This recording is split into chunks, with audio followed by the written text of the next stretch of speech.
इस वीडियो में हम दो उदाहरण लेंगे, दो एग्जाम्पल्स लेंगे। हम टोटल कॉस्ट कर्व देखेंगे और उससे हम लोग सप्लाई कर्व, पूर्ति का वक्र निकालेंगे, है ना। सो पहला जो है टोटल कॉस्ट फंक्शन, है ना, कुल लागत फलन, पहले भी हम देख चुके हैं। हमने बात किया था C of y is y square plus 10, और यहाँ से हम निकाल सकते हैं कि हमारा वेरिएबल कॉस्ट पार्ट जो है वो y स्क्वायर है और एवरेज वेरिएबल कॉस्ट जो है सो y है।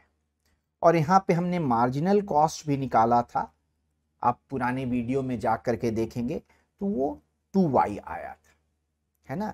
तो इसको अगर हम प्लॉट करें तो हमें कुछ ऐसा दिख रहा है कि हमारा मार्जिनल कॉस्ट ऐसे है और हमारा एवरेज कॉस्ट ऐसे है।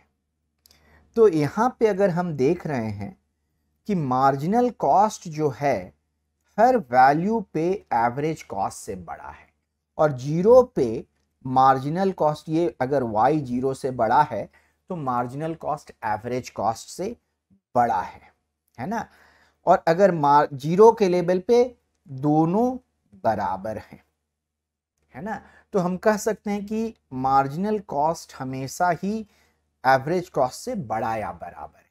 तो हम पहले ही बात कर चुके हैं कि जब हमें सप्लाई फंक्शन निकालना होता है तो मार्जिनल कॉस्ट से शुरुआत करते हैं। सबसे पहले देखते हैं कि upward sloping part of marginal cost function, है ना। पहले मार्जिनल कॉस्ट निकाल लिया, ये वाले कर्व को देखा, अब उसके बाद देखा अपवर्ड स्लोपिंग।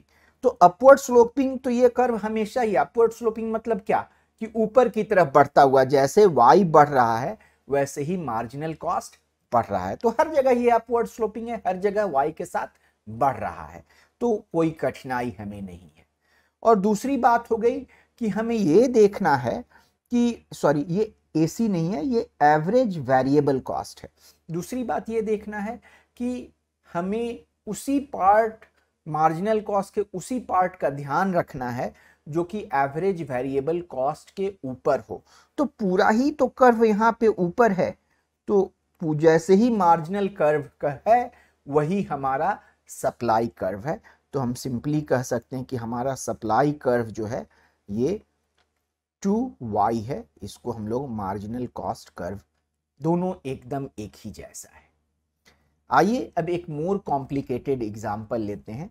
उसमें जो है सो हमारा टोटल कॉस्ट कर्व कुछ इस तरह से दिया गया है, 750 जोड़ y to the power q divided by 3। जैसे जैसे y बढ़ता है 3 गुने गति से ये बढ़ रहा है, minus 2y square plus 6y। ये हमारा टोटल कॉस्ट कर्व का फंक्शन है। तो इस कॉस्ट फंक्शन से हम जो है वेरिएबल कॉस्ट निकाल लेंगे और मार्जिनल कॉस्ट निकाल लेंगे। तो ये 750 जो आप देख रहे हैं, 750 तो बदल नहीं रहा है, जबकि YQ जो है y के साथ बदलेगा, y स्क्वायर y के साथ बदलेगा, ये y के साथ बदलेगा। तो ये तीनों जो कंपोनेंट हैं, ये तीनों जो हैं वो वेरिएबल कॉस्ट का परिवर्तनशील लागत का हिस्सा होंगे, जबकि 750 जो होगा वो स्थिर लागत का हिस्सा होगा। तो हम कह सकते हैं कि परिवर्तनशील लागत जो है उसको 750 को छोड़कर बाकी लिख लें तो हमें मिल जाएगा YQ by 3 minus 2y square plus 6y। और यहां से हम एवरेज वेरिएबल कॉस्ट भी लिख लें, क्योंकि हम अगर वेरिएबल कॉस्ट को y से डिवाइड कर दें तो हमें एवरेज वेरिएबल कॉस्ट मिल जाएगा। और ये हो जाएगा YQ को y से डिवाइड करेंगे तो y स्क्वायर बचेगा डिवाइडेड बाई 3, 2 का 2 वैसा ही रहेगा। ये y स्क्वायर को y से डिवाइड करेंगे तो बचेगा y, और 6y को y से डिवाइड करेंगे तो बचेगा y। तो इसको हम 1/3 अगर कॉमन ले ले तो हमें मिल जाएगा y square minus 6y plus 18, ये हमें मिल जाएगा। और इसको हम लिख ले सकते हैं y माइनस 3 स्क्वायर, जब हमने लिखा y से y स्क्वायर मिल जाएगा, 6y मिल जाएगा और 9 मिल जाएगा। इसका मतलब हमारे पास 9 एडिशनल बच गया। तो हम इसको आगे 1/3 y माइनस 3 होल स्क्वायर +3, क्योंकि 9 को अगर 3 से डिवाइड किए तो 3 बच जाएगा। ये हमारा एवरेज वेरिएबल कॉस्ट कर्व आ गया, है ना। अब हम मार्जिनल कॉस्ट निकालेंगे। तो मार्जिनल कॉस्ट हम टोटल कॉस्ट से भी निकाल सकते हैं और हम वेरिएबल कॉस्ट से भी निकाल सकते हैं। तो हमने देखा था कि अगर हमारा कॉस्ट जो है, मान लीजिए y to the power n है, y स्क्वायर के लिए तो निकाला ही था, वैसी ही कुछ चीज हम लोग करेंगे, y to the power n है, c से y प्लस डेल्टा y कर दिया, डेल्टा y बढ़ा दिया, तो कॉस्ट जो है हमारा इतना हो जाएगा, है ना। तो यहां से हम करेंगे y plus delta y minus c of y, तो हमें मिल जाएगा y plus delta y to the power n minus yn। और ये बाइनोमियल, इसको जो फॉर्मूला से हम एक्सपैंड कर देंगे तो हमें मिल जाएगा y to power n, n multiplied by y to the power n minus 1 delta y plus n multiplied by n minus 1 whole divided by 2 y to the power n minus 2 delta y square, और ऐसे ही और भी term मिलेंगे minus y to the power n। ये y to the power n y to the power n को cancel हो जाएगा। अब हम मार्जिनल कॉस्ट के लिए क्या लिखते हैं y पे, c y plus delta y minus c of y divided by delta y। तो पूरे में डेल्टा y से डिवाइड कर देंगे तो मिल गया n y to the power n minus 1 plus n multiplied by n minus 1 divided by 2, और यहाँ पे डेल्टा y, आगे जो भी टर्म मिलेगा सब में डेल्टा y होगा। तो अगर हम डेल्टा y को 0 के बराबर कर देते हैं, कहते हैं कि बहुत छोटा चेंज है, वहीं पे हम ले रहे हैं, तो बेसिकली मार्जिनल कॉस्ट हमें मिल गया n y to the power n minus 1। तो अगर n इज इक्वल टू आपका n इज इक्वल टू 2 हुआ तो आपको mc जो है वो मिल गया 2y, जो कि पहले हमने पहले वाले केस में निकाला था। तो यही फॉर्मूला हम लोग यूज कर रहे हैं। तो आप यहाँ देख लीजिए कि इसमें से तो कोई मार्जिनल कॉस्ट आएगा नहीं, फिक्स्ड है, इसी पार्ट से मार्जिनल कॉस्ट आ रहा है। आप ऐसे भी कर दे सकते हैं कि याद कर लीजिए कि y to the power n से जब हम मार्जिन की तरफ जाते हैं तो ये हो जाता है n y to the power n minus 1। In fact आपको सही बताऊं तो ये आ रहा है कैलकुलस से, बट चूंकि हमने कैलकुलस पढ़ा नहीं है तो हमने कैलकुलस जैसी ही बात करके हमने बीजगणितीय तरीके से इसको निकाल करके लिखा है ना। कैलकुलस भी हम इसी तरह से बिल्ड करते हैं, तो आपको कैलकुलस से डरने की जरूरत नहीं है। आप ये सब चीजें समझ रहे हैं, इसी को आगे बढ़ाएंगे तो कैलकुलस भी आ जाएगा।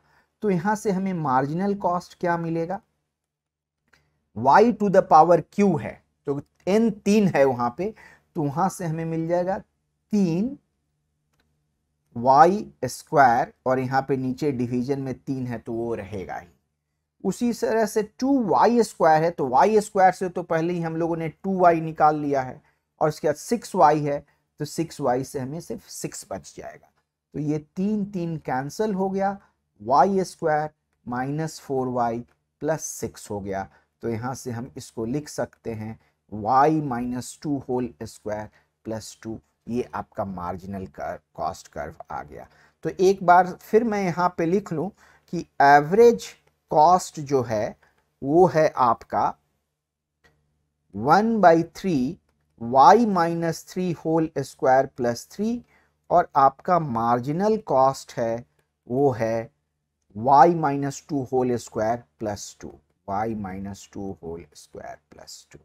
तो इसको अब हम प्लॉट कर लेंगे, आरेखीय तरीके से देखेंगे। तो आइए हम इसको प्लॉट करते हैं, है ना। यहाँ पे हमारा y हो गया। अब हम डिफरेंट कलर से प्लॉट कर लेते हैं। ये हो गया y माइनस 2, इसको मोटा थोड़ा कर लिया जाए, y minus 2 whole square plus 2। मतलब अगर 0y है तो ये वाला टर्म 0 माइनस 2 हो गया, माइनस 2 को स्क्वायर किए तो 4 हो गया, 4 2 6 हो गया। तो कुछ हमें ऐसा ये मिलेगा। ये जो है सबसे मिनिमम y इक्वल टू 2 पे आएगा, ये जो है आपको 6 के बराबर हो जाएगा, और 6 पे आपको यहाँ पे भी ये 4 पे, क्योंकि 4 माइनस 2 लेंगे तो फिर 2 बचेगा, 2 स्क्वायर करेंगे तो 4 आ जाएगा, उसमें 2 से जोड़ेंगे तो 6 आ जाएगा। तो 0 पे और 4 पे मार्जिनल कॉस्ट 6 होता है। उसी तरह से अब एवरेज वेरिएबल कॉस्ट का निकाल लेंगे। इसको मान लीजिए हम लोग ग्रीन कलर से करें, ये आपका कुछ ऐसा ऐसा ऐसा आ जाएगा। ये रहा। आप अगर सॉल्व करेंगे दोनों को बीजगणितीय तरीके से तो दोनों एक दूसरे को 3 पे इंटरसेक्ट करेंगे, है ना। और इस 3 पे इंटरसेक्ट करेंगे तो चाहे आप इससे कैलकुलेट कर लीजिए और इससे फॉर्मूले से कैलकुलेट कर लीजिए, दोनों से बराबर ही आना चाहिए। तो 3 माइनस 3 0 हो गया, ठीक है। तो ये वाला पार्ट 0 हो गया, बच गया 3। यहाँ पे 3 रखिए y की जगह, तो 3 माइनस 2 1 हो गया, 1 को स्क्वायर कीजिए तो 1 हो गया, और यहाँ से 2 मिल गया 3। तो या यहाँ से कैलकुलेट कीजिए या यहाँ से कैलकुलेट कीजिए, आपको बराबर ही आएगा। एक और बात ध्यान देने योग्य है, हमने बात की थी कि मार्जिनल कॉस्ट कर्व जो है एवरेज कॉस्ट को, सीमांत लागत जो है, औसत वेरिएबल लागत या टोटल लागत, दोनों को नीचे से कट करता है। किस पॉइंट पे कट करता है? जहां पे वो उनका मिनिमम हो। तो कहां पे मिनिमम आ रहा है? हर जगह तो बढ़ ही रहा है। मिनिमम इनका y इज इक्वल टू 3 पे आ रहा है, यही तो हम लोग 3 यहाँ पे निकालें। तो वो ये तीसरा तरीका हो गया निकालने का। और यहाँ पे आपको वैल्यू अगर आप कैलकुलेट करेंगे तो ये भी 3 के बराबर है। कोई ज़रूरी नहीं है कि दोनों वैल्यू बराबर आए, यहाँ पे बराबर आ गया है। ये हो गया एवरेज वेरिएबल कॉस्ट और ये हो गया है आपका मार्जिनल कॉस्ट। अब हम लाल कलर में देखेंगे सप्लाई फंक्शन क्या होगा। सबसे पहली बात कि हम लोग को डाउनवर्ड स्लोपिंग पार्ट छोड़ देना है। तो ये जो पार्ट है ना, इसको हम लोग को छोड़ देना है। ये पार्ट हमें सिर्फ अपवर्ड स्लोपिंग पार्ट पे ही ध्यान देना है ना। इसको हमने कट कर दिया। अब हम क्या करेंगे? अब हमें जो पार्ट एवरेज वेरिएबल कॉस्ट से नीचे है उसको भी छोड़ देना है। तो इसको भी हमने छोड़ दिया। तो बच गया क्या हमारे पास? ये अब हम ऑरेंज कलर से हमारा जो है सप्लाई कर्व ये मिल गया, ये सप्लाई कर्व हो गया। और चूंकि क्या होगा, अगर 3 से नीचे होगा तो कोई सप्लाई नहीं होगा। सो इस केस में हम देखेंगे कि सप्लाई करने के लिए मार्केट में प्राइस कम से कम 3 होने की जरूरत है ना। और जब मार्केट में प्राइस 3 हो जाएगा तो सप्लायर 3 यूनिट सप्लाई करने को तैयार है। लेकिन अगर मार्केट में प्राइस 3 से कम हो गया तो एक भी यूनिट ये सप्लाई नहीं करेगा। तो 2 केस देख चुके हैं। एक केस में हमने देखा कि सप्लाई कंटिन्यूअस है, 0 से है। यहाँ पे हम देख रहे हैं कि एक जो है एक जगह डिसकंटिन्यूटी है, सततता टूट गई है। यहाँ पे 0 से लेकर 3 तक फर्म जो है कुछ भी सप्लाई करने को तैयार नहीं है। और 3 के बाद कंटिन्यूअस ये देख रहे हैं कि सप्लाई ऐसे बढ़ता जा रहा है। ठीक है, तो ये रहा 2 एग्जांपल्स जिसके थ्रू हम समझ सकते हैं कि सप्लाई फंक्शन कैसे निकाला जा सकता है। धन्यवाद।